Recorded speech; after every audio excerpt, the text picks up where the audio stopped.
Je vous remercie et je félicite et je rends hommage au bureau en exercice et à la Belgique. Le travail qu'ils ont fait, qu'ils ont abattu selon les normes qui nous guident, qui sont les normes internationales des droits humains, avec tout ce qu'il y a d'abnégation, de démarches apolitiques, impartiales, et qui a pour seul motif l'être humain. Je pense que c'est très lourd si la torture est fréquente. Et le rapporteur sur la torture, il y a même des prisons déclarées qu'il n'a pas pu visiter. Parce que j'étais en prison lorsqu'il était venu. À la prison centrale de Nouakchott, j'étais là-bas. Il ne m'a pas visité. Moi et beaucoup d'autres, tout un bloc où il y a beaucoup de prisonniers qui ont subi la torture. Quelqu'un lui a posé la question. Est-ce que tu as vu Biram? Bien que moi, tout de suite, je vous dis que je préfère que le rapporteur sur la torture s'appesantisse sur la situation d'autres prisonniers qui sont moins connus que moi et qui ont certainement subi beaucoup plus dur. Mais l'avantage qu'il me rencontre, c'est qu'il allait avoir des informations précises, des informations globales qui ne concernent pas seulement ma situation, et il va les avoir de manière à ce qu'il peut en disposer, qu'il puisse les exploiter. Mais il a dit non le jour où je venais à la prison où Biram était à l'hôpital. Alors que c'est faux, je n'étais pas à l'hôpital. Mais eux, ils ont barricadé, ils ont élevé les portes en fer lorsque lui il venait, et ils l'ont guidé. Donc ils l'ont empêché de voir l'horreur dans sa totalité.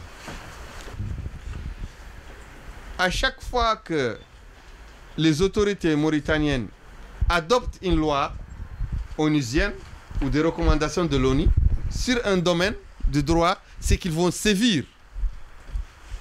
Lorsqu'ils ont voulu nous condamner lourdement les militants anti-esclavagistes, ils ont pris le soin juste avant de considérer l'esclavage, de faire une loi qui alourdit la peine de l'esclavage. Et lorsque ils ont édicté la loi et le mécanisme sur la torture sous recommandation de l'ONU, c'est là-bas où ils ont arrêté et torturé les 13 militants d'IRA, les militants du 25 février. Et c'est le moment où ils ont sévi dans les rues, où il y a eu vraiment des atrocités dans les rues et dans les cachots de police et de gendarmerie. Je pense que la Mauritanie est dans une phase très difficile. Ce rejet des amendements constitutionnels a divisé beaucoup le bloc qui entourait le chef de l'État. Et lui-même, il est en difficulté. Et pratiquement la seule institution qui reste entre ses mains, c'est l'institution militaire. C'est l'institution militaire qu'il essaye d'utiliser pour faire un passage en force et rester au pouvoir d'une manière ou d'une autre.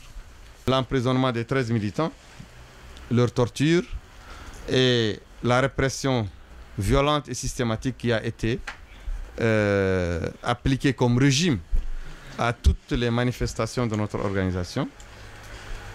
Malgré tout ça, la mobilisation interne et la mobilisation internationale en faveur de l'Irak a pu donner des résultats très positifs.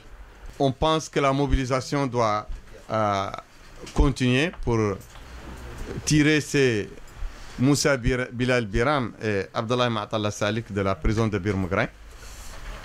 C'est pourquoi nos amis ont bien fait de vous proposer à la fin de cette séance un document à signer en ce sens. Et on a remarqué aussi que maintenant, les autorités et ces personnes tentent de faire une offensive vers les partenaires internationaux à qui ils envoient des emails et des informations dénuées de tout fondement et qui visent à créer aussi l'amalgame et la désinformation entre IRA et ses partenaires. Sur la question des femmes, c'est l'un de notre talon d'Achille. Le problème en Mauritanie, c'est que, ou en Afrique, ou dans le monde arabo-musulman, c'est que vous pouvez trouver un grand défenseur des droits de l'homme, mais qui ne reconnaît pas la parité entre hommes et femmes, qui ne reconnaît pas que la femme doit agir au même titre que lui, doit penser au même titre que lui. Et je pense qu'en Mauritanie, on en souffre, et à Ira aussi, on en souffre. Parce que moi-même, je suis souvent attaqué par des membres de Ira. Ceux qui décident de partir le font publiquement. Ceux qui ne sont pas partis encore de Ira, ils me le reprochent en privé que je donne beaucoup de place à Leila. Qu'est-ce qu'elle fait là? Mais pourquoi elle parle? Mais elle doit rester avec les enfants. Elle doit rester dans son foyer. Et ils sont étonnés que dans de grands rassemblements, elle est là à côté de moi. Et ils oublient que Leila est une militante, engagée, et qui a aussi payé le prix lourd du militantisme. Elle n'est pas la seule. Beaucoup d'autres militants de IRA. Moi, par exemple, je n'ai jamais présidé le bureau exécutif de IRA depuis 2013 jusqu'à nos jours. Je ne l'ai jamais présidé. Ceux qui le président, qui sont les vice-présidents, ils ont toujours distribué des convocations aux membres du bureau exécutif. Et une seule femme, la vice-présidente Kumba, reçoit la convocation. Toutes les autres filles, membres du bureau exécutif, n'ont jamais été convoquées. Mais les hommes, on les convoque tous. Et moi, et ces filles-là, on a toujours posé le problème. Mais pourquoi? Et les gens nous promettent qu'ils vont vraiment... Donc ça, c'est un vrai problème. C'est un vrai problème dont nous souffrons. Et nous devons... La lutte pour les droits de l'homme, c'est une lutte de tous les jours. Ça ne se règle pas du jour au lendemain. Non. J'ai dit que moi, en tant que défenseur des droits de l'homme, je suis prêt à souscrire à ce que le chef de l'État, Mohamed Abdelaziz, s'il se retire en permettant des élections transparentes,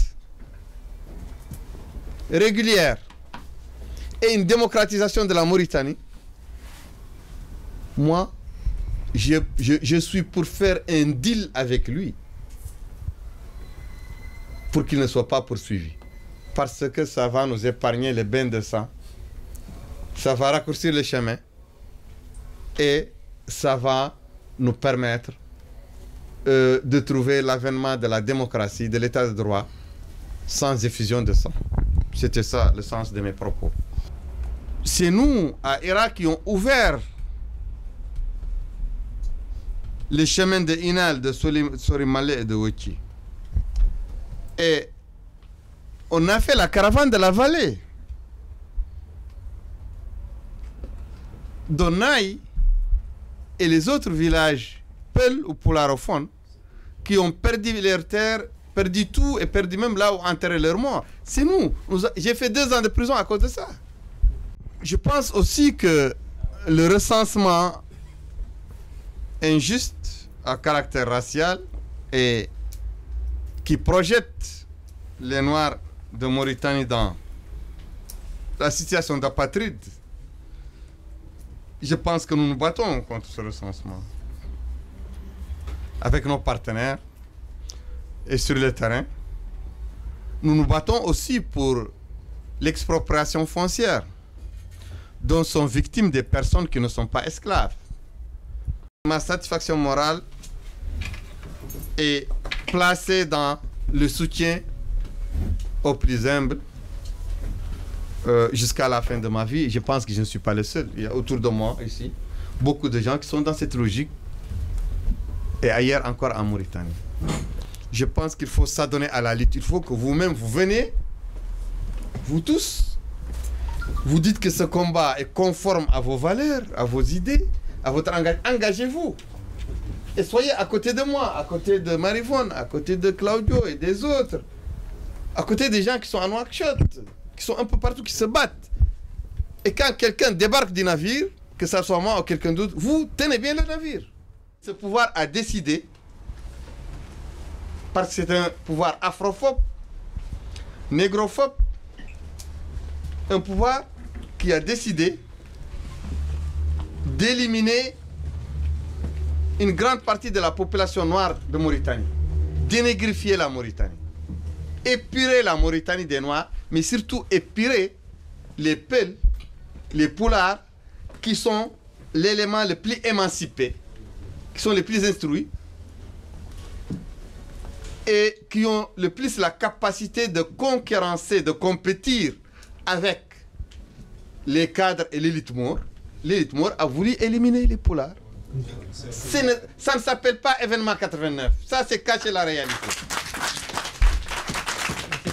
C'est une tentative de génocide. Moi et les gens de Hira, nous sommes pris pour cible du pouvoir, parce que le pouvoir nous traite d'extrémistes, parce que nous, on a dit cette vérité. Mais quand les autres parlent, ils disent événement 89, passif humanitaire. Qu'est-ce que ça veut dire? Il n'est pas passif, il est actif. On vit encore la situation. Mais c'est passif, c'est ce qui est passé. Mais qu'est-ce qu'on va dire à Mère Ouley? Mère Ouley Sall, qui a perdu son fils de 25 ans, assassiné par des gens qu'elle connaît, qui sont là en vie, qui ont le pouvoir en Mauritanie, qui participent au pouvoir. Assassiné seulement parce qu'il est noir. Aucun autre crime, aucune autre infraction. Elle vit avec la douleur. Elle vit avec un cœur lourd d'impuissance. Elle est trahie par tout le monde. Quand les gens disent passif humanitaire, rien n'est passé pour elle. Rien n'est passé pour les enfants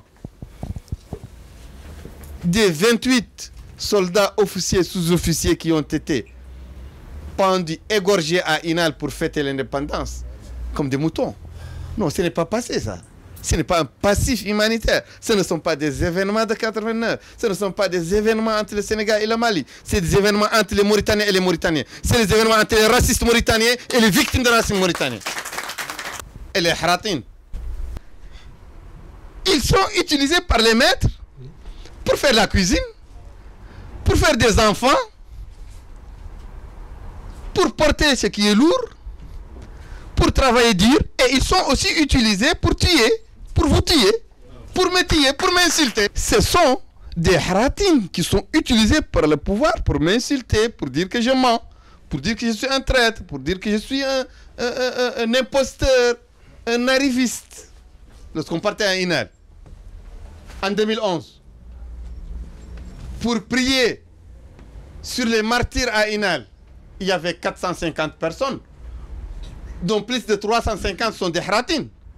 Personne ne peut plus utiliser les haratines en masse maintenant contre personne, contre une autre personne. Mais on peut utiliser certains cadres haratines à qui qu'on peut corrompre par des postes, par l'argent que l'État peut corrompre. Mais les populations haratines, les populations sont avec nous, marchent avec nous, se sacrifient avec nous, et ils sont dans les rues par milliers, par dizaines de milliers, et le pouvoir n'en peut rien. Et c'est pourquoi le pouvoir nous interdit. C'est pourquoi le pouvoir ne peut pas nous donner le champ libre à l'action, parce qu'on a gagné la bataille sur la conscientisation des haratines, des populations haratines. Mais aussi, il faut travailler aussi de votre côté. Pendant cette période d'assassinat, où on faisait traverser, on larguait au Sénégal comme des moutons les autres Fulbe, les autres Walpola. Des hommes de grandes familles Fulbe et Torobe sont sortis dans la télévision pour justifier, pour dire Ma'awiya Hali Gonga, Ma'awiya Wadi Gonga, ils l'ont dit. Et ce ne sont pas des Haratin. Et certains continuent à le dire. Et certains sont venus ici à Bruxelles pour dire qu'il n'y a pas eu de Tachinabe, il n'y a pas eu de Warnabe. Ce sont des Pels, ce ne sont pas des Haratin. Il faut le dire. Bon, je pense qu'on doit faire le travail sur les morts, sur les Haratin, sur les Pels, sur tout le monde. Tout le monde a besoin d'aide. Et comme quelqu'un a dit, il nous faut un président noir. Je lui dis qu'on peut aussi avoir un président mort, blanc, s'il est juste, et il va faire la justice comme moi je l'ai fait ou toi tu l'as fait. Je vous remercie.